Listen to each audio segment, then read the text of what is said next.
I grew up with 5 brothers in an old white farmhouse on a hill in West Virginia where there was no running water, no indoor plumbing, and no television. The nearest city was 45 minutes away on the other side of Lynns Creek Mountain, so even on a Saturday night there was really nowhere to go and nothing to do. But it wasn't all that bad.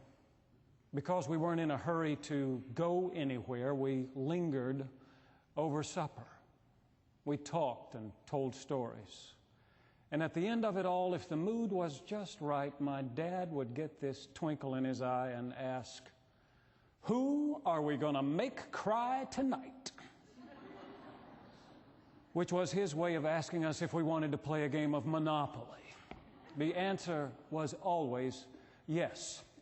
We would jump up from the dinner table and go scrape our plates and stack the dishes in the kitchen. Mom would start popping popcorn.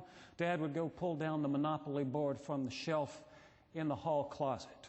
Sometimes my brothers and I would go upstairs and put on old felt hats and tie neckties around our necks, tighten them up, and then loosen them a little, so that as we sat around the table, we looked like riverboat gamblers smoking imaginary cigars. We took our Monopoly seriously, and we learned it from our dad. He had memorized the value of every piece of property on the board. He knew what it cost when he landed there. He knew how much it was worth with 3 houses or a hotel. And he never counted when he moved his playing piece around the board. He would just look at the spot on which he wanted to land and then say to the dice, "I need a 5. I can see it already, a 3 and a 2. Or he would say, 7 come 11, baby needs a new pair of shoes. And roll. And most of the time it came up just the way he called it. He would move from one place to another in one clean move.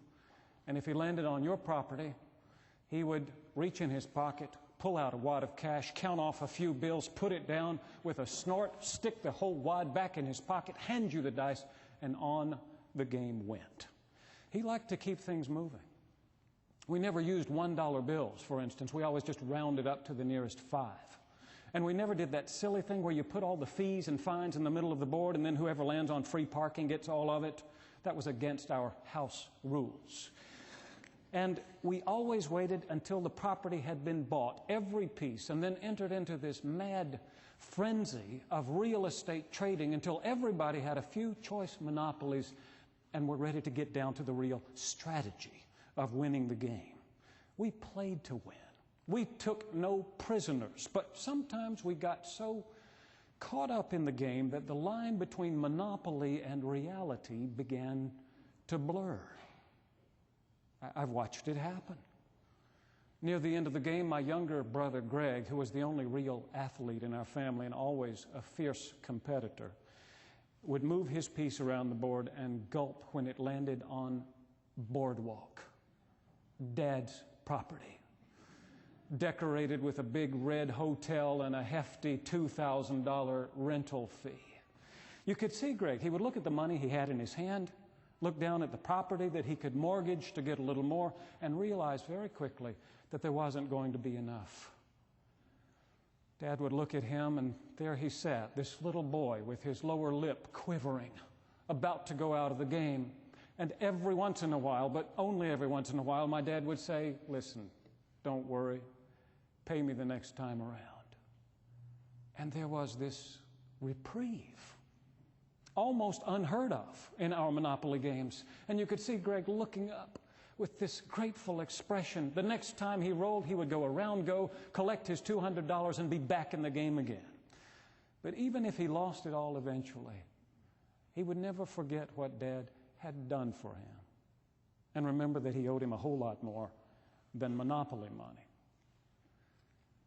In Luke chapter 16, Jesus tells a story about a man whose luck has just run out.